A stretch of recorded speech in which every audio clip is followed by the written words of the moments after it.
Sejam bem-vindos ao canal da Mukirana Seguros Online, o maior tira-dúvidas gratuito sobre seguros da internet. Meu nome é Jéssica e hoje a gente vai falar sobre lucros cessantes e o que fazer quando acontece algum tipo de atraso no processo de sinistro que envolve esse tipo de indenização. Essa dúvida foi trazida por um dos nossos visitantes no nosso blog. Acesse lá para você ver, blog.mukiranaseguros.com.br. Ele escreveu assim pra gente: uma mulher colidiu com o meu carro e acionou o seu seguro. Eu sou terceiro e o meu sinistro foi aberto dia 18/4 e o carro foi para a oficina no dia 9/5. Como ficam os lucros cessantes? Começa a contar na abertura do sinistro, em 18/4, ou no início do reparo, em 9/5? Ao meu ver, seria correto iniciar na abertura do sinistro, pois sou motorista de aplicativo 99 Táxi e Uber e não posso trabalhar sem o carro. Para quem o vídeo de hoje é indicado? Para 3 tipos de pessoas. Para você que faz uso comercial do veículo, foi vítima numa colisão e o causador da sua colisão tem seguro com cobertura de terceiros. Para você que faz uso comercial do veículo, foi causador e não a vítima da sua colisão, mas tem um seguro próprio com cobertura adicional de lucros cessantes. Ou ainda você que não faz uso comercial do seu veículo, mas foi causador de uma colisão e a sua vítima sim faz uso comercial do carro e tem o seguro com cobertura de danos a terceiros. Vamos lá então. Vamos começar explicando bem resumidamente o que é o lucro cessantes. Imagina que você faz uso comercial de um carro. Por meio da atividade diária com esse veículo, você vai extrair um faturamento. Esse faturamento, que é o dinheiro que você recebe, parte dele vai para pagar as despesas com esse veículo e a outra parte que sobra é o lucro. Imagina agora que acontece alguma coisa com esse carro, por exemplo, uma colisão que faz com que ele fique parado por algum tempo, por exemplo, numa oficina consertando. O que vai acontecer? Aquele veículo que antes tinha um faturamento diário vai deixar de ter esse faturamento. Parte das despesas que você tinha com aquele carro você também vai deixar de ter, como por exemplo gasto com combustível, depreciação, entre outros. Mas você também vai deixar de ter o lucro que você tinha diariamente. É exatamente esse lucro que você deixa de ganhar por conta do veículo estar parado que são os lucros cessantes. É importante ter isso claro para entender que o seguro sempre vai pagar e indenizar os lucros cessantes e nunca o faturamento. Portanto, a seguradora vai observar quanto você deixou de gastar com aquele veículo por conta dele estar parado para depois te indenizar aquilo que sobrar, que é o lucro que você tinha diariamente. Ok, você já sabe o que é o lucro cessantes, mas quem vai garantir a indenização desses valores? Vai depender de quem é você na situação. Se você que é profissional e faz uso profissional desse veículo é o causador, é necessário que você tenha um seguro de automóvel com cobertura adicional de lucros cessantes. Do contrário, não haverá indenização. Agora, se você que é profissional e faz uso profissional do seu veículo é a vítima na colisão, a cobertura dos lucros cessantes vai se dar por meio da cobertura de danos materiais a terceiros do seguro do causador, da pessoa que causou essa colisão. Se eventualmente você não ficou parado apenas porque o seu carro ficou no conserto, mas também porque você sofreu danos corporais que te impediram de trabalhar, também é possível pleitear a indenização de lucros cessantes por meio da cobertura de danos corporais a terceiros. Qual é a grande diferença entre esses dois cenários, quando você é causador e quando você é vítima na colisão? Quando você é causador e aciona o seu próprio seguro para cobrir os lucros cessantes, vai existir sempre um limite máximo de diárias cobertas e que está previsto na apólice. Esse limite máximo você escolhe no momento da contratação do seu seguro e assim que você aciona a cobertura de lucros cessantes, passa a valer essa regra.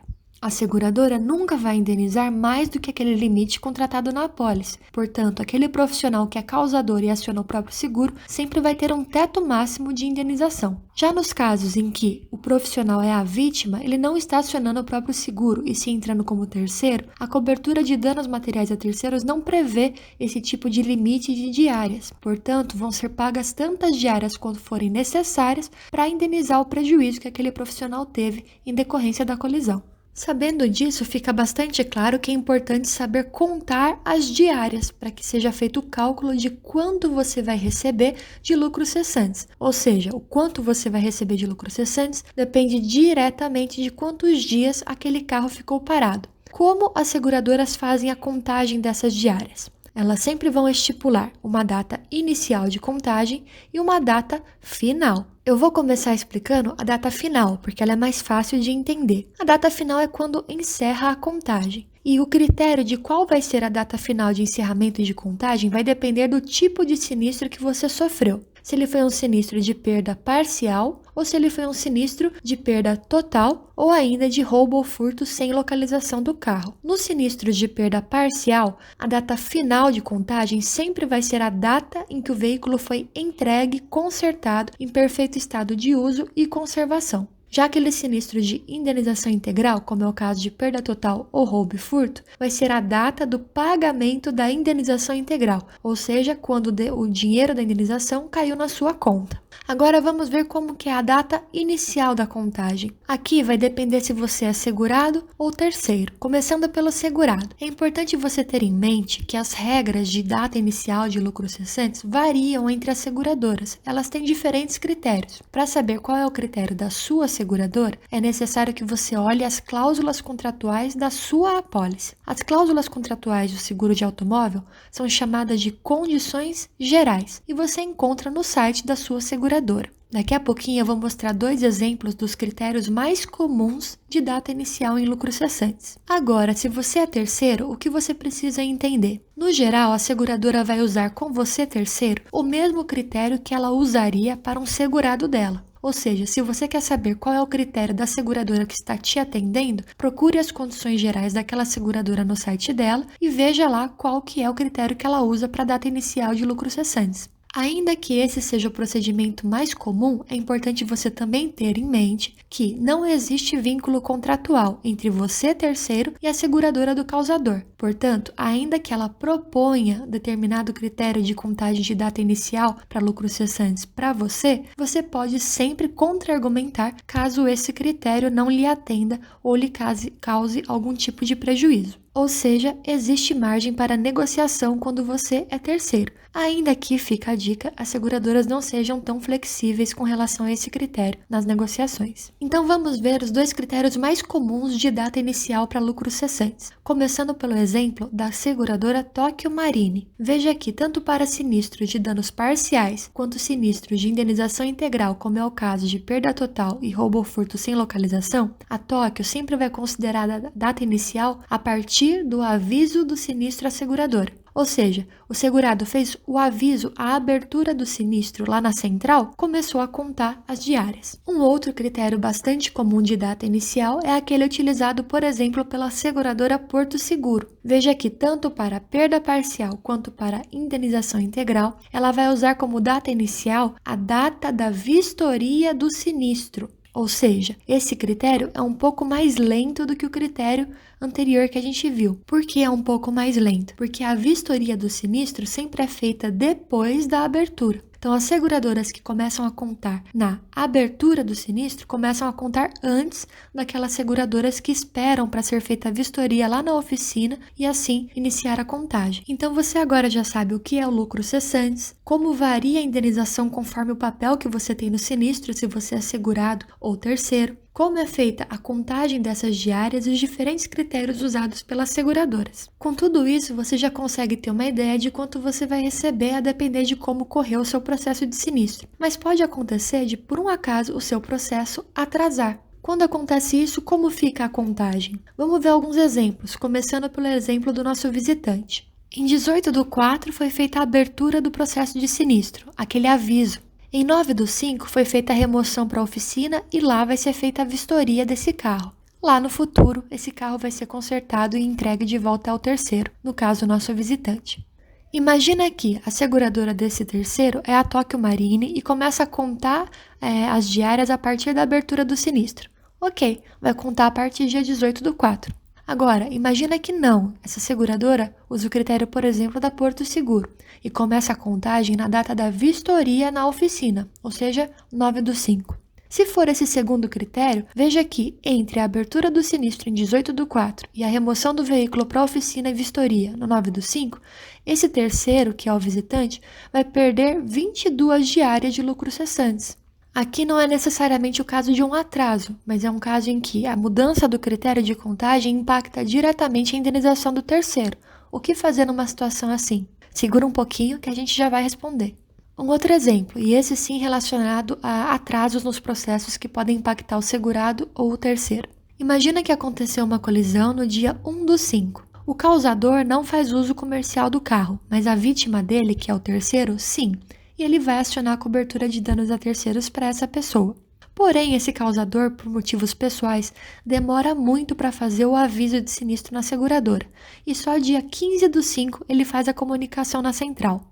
Lá no futuro, o carro do terceiro e também do segurado é entregue e consertado. Como esse causador demorou muito para fazer a abertura do sinistro, o terceiro vai perder 15 diárias de lucros cessantes entre a colisão e entre o momento que ele fez de fato a comunicação de sinistro na seguradora. O que fazer numa situação assim?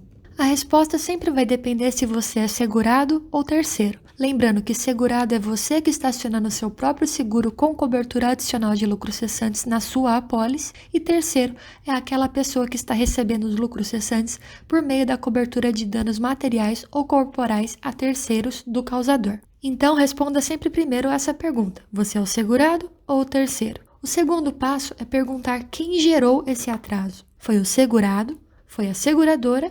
Ou foi o terceiro? Vamos ver então os diferentes cenários e as respostas para cada um deles. Começando por aquele cenário em que você é o segurado. O seu processo atrasou por sua própria culpa? Ou seja, você segurado, por exemplo, demorou para fazer o aviso de sinistro na seguradora?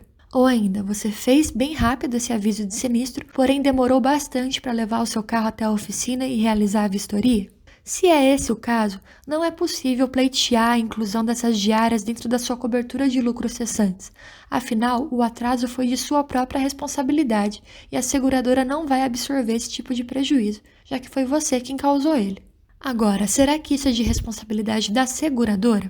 Aqui nós temos diferentes cenários. Você pode ter um cenário em que você, segurado, não concorda com o critério de contagem da seguradora, ou não, você concorda com os critérios, porém houve uma demora muito grande da seguradora para fazer os procedimentos, como por exemplo enviar o vistoriador até a oficina para fazer essa vistoria. Começando pela primeira situação, em que você não concorda com o critério. Dificilmente é possível fazer com que a seguradora mude o critério de contagem quando você é o próprio segurado, já que esse critério está previsto nas cláusulas contratuais que você concordou ao fazer a contratação daquele seguro. É claro, nada impede de você tentar conversar com a sua seguradora e mostrar que o critério utilizado por ela de alguma forma te causa um prejuízo e pleitear que ela mude isso para amparar os prejuízos que não estão sendo cobertos. Porém, vai depender da análise da seguradora para saber se ela aceita ou não a sua argumentação e se ela vai ou não mudar esse critério de contagem. Pela nossa experiência, é muito difícil ver casos em que o segurado pedindo isso consegue, mas nada impede que você tente. Já no outro cenário em que acontece uma demora da seguradora para fazer algum procedimento e isso atrasa a contagem das diárias, aí sim é muito fácil, muito possível você solicitar a seguradora para que inclua essas diárias dentro dos seus lucros cessantes. Afinal, se o atraso foi de responsabilidade dela, ela não pode fazer isso passar para você. É necessário que ela mesma suporte esse prejuízo e te indenize. Para isso, a recomendação é que você solicite a ajuda do seu corretor de seguros para argumentar com a seguradora de que houve um atraso por parte dela, mostrando todas as comprovações disso, e aí ela faça a inclusão dessas diárias dentro da indenização que ela vai te pagar. Ok? Segurados já sabem o que fazer. Agora, e quando você é terceiro? Imagina que você é terceiro e a dificuldade toda foi por conta do segurado que demorou para fazer o aviso de sinistro na seguradora ou ainda demorou para levar o carro dele para fazer a vistoria do sinistro. Nesse tipo de cenário existem algumas possibilidades. Um primeiro caminho é tentar argumentar com a seguradora para que inclua as diárias que ficariam de fora por conta desse atraso do segurado dentro dos lucros cessantes das coberturas de danos materiais a terceiros. Pode, e é bastante provável, acontecer uma recusa da seguradora de fazer essa inclusão, na medida em que ela pode argumentar que foi o segurado quem atrasou e não ela. Se acontecer isso, ou seja, você pleitear a inclusão dessas diárias e a seguradora negar, o segundo passo possível, o segundo caminho, é pleitear que o próprio segurado lhe indenize diretamente, particularmente, essas diárias que ficariam de fora. Afinal, você teve esses prejuízos por culpa dele, que causou a colisão, e também foi responsabilidade dele o atraso no processo de sinistro. É possível tentar então chegar a um acordo para que te pague particularmente e se eventualmente esse segurado não concordar em lhe indenizar essas diárias adicionais e a seguradora dele também não, a recomendação é procurar as pequenas causas ou um processo judicial para reaver essas diárias em específico que ficaram de fora. Um outro cenário possível é aquele em que o seu debate, o seu conflito é com a seguradora.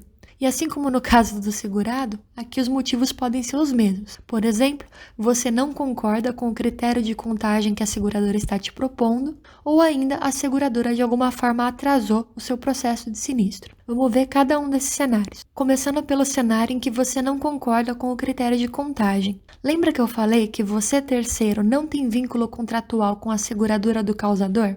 Apesar dela lhe propor determinados critérios de contagem das datas de lucros cessantes, não significa que você deva concordar e precise acatar isso obrigatoriamente. Essa relação contratual é entre segurado e seguradora, e não entre terceiro e seguradora. Portanto, se você não concordar com o critério de contagem da seguradora, é possível pleitear de que ela mude esse critério fazendo uma proposta. A recomendação para que essa negociação tenha maior chances de sucesso é que você levante todos os comprovantes de que você teve um prejuízo anterior à data proposta pela seguradora e prove para ela que, considerando a data que ela está propondo, você vai aportar um prejuízo que não deveria ser seu e que posteriormente você vai poder pleitear isso judicialmente caso ela não concorde em te pagar por meio de negociação. Peça ajuda do corretor da apólice do causador para que chegue-se num consenso com a seguradora. Como você é terceiro, existe maior flexibilidade nessa negociação e, no geral, é possível chegar a um consenso. Agora, o outro cenário, em que a questão não é uma discordância sobre os critérios de contagem, e sim, por exemplo, uma situação em que a seguradora atrasou o processo porque não mandou o vistoriador, porque não fez alguma coisa que deveria ter feito e isso demorou muito. Nesses casos, você também pode pleitear que a seguradora inclua essas diárias que ficaram ali esperando o procedimento dela dentro dos lucros cessantes. Afinal, é um prejuízo que você vai ter por conta de um atraso dela, de responsabilidade dela. E, por fim, pode acontecer de você, terceiro, ter um atraso no seu processo de sinistro por sua própria responsabilidade. É o caso, por exemplo, de uma pessoa que demora muito para levar o carro até a oficina, ou ainda uma pessoa que demora muito para fazer o envio dos documentos para dar andamento naquele processo de sinistro. Se de alguma forma esse atraso impacta nos seus lucros cessantes e deixa algumas diárias de fora, nem seguradora e nem segurado, que é o causador, podem ser responsabilizados por isso. Nesse caso, não é possível pleitear a inclusão dessas diárias nos lucros cessantes, nem cobrar isso do segurado. Afinal, foi você o responsável pelo atraso. Então, agora você já sabe o que fazer dentro de cada um dos cenários possíveis com relação aos lucros cessantes no seguro de automóvel. Você vai seguir cada uma dessas recomendações e necessariamente vai dar tudo certo, não é mesmo? Não necessariamente. Pode acontecer de você seguir todos esses passos que eu indiquei e ainda assim não dar acordo com as partes envolvidas. Qual a recomendação em situações assim? Primeiro, argumente com o segurado, com a seguradora, com as partes envolvidas, sempre deixando tudo documentado por escrito, conversas de WhatsApp, e-mail, etc. Nessas conversas, não esqueça de incluir os comprovantes, as evidências dos seus prejuízos, para que fique registrado que você demonstrou para essas partes, seguradora, segurada, enfim, os prejuízos que você estava tendo e que foram esses prejuízos que foram declinados. Guarde todas essas conversas, protocolos de atendimento, etc. Com tudo isso em mãos, abra uma reclamação no SAC, Serviço de Atendimento ao Cliente da seguradora, e guarde o protocolo desse atendimento. Se não for resolvido via SAC, procure também a ouvidoria da seguradora. Atendimentos na ouvidoria também geram protocolo, guarde o número desse protocolo. Com isso em mãos, você vai poder buscar os órgãos de defesa do consumidor, ou ainda as pequenas causas, ou, por fim, um processo judicial. Eu espero que esse conteúdo tenha ajudado você que faz uso profissional do seu veículo, ou você que por um acaso causou uma colisão em alguém que faz uso profissional do veículo, e que tudo corra muito bem no seu processo de sinistro. Não se esqueça de se inscrever aqui no canal e pedir a sua cotação de seguro de automóvel com a gente. Acesse no link aqui na descrição ou ainda no telefone de WhatsApp aqui do vídeo. Obrigada por ter assistido e até a próxima!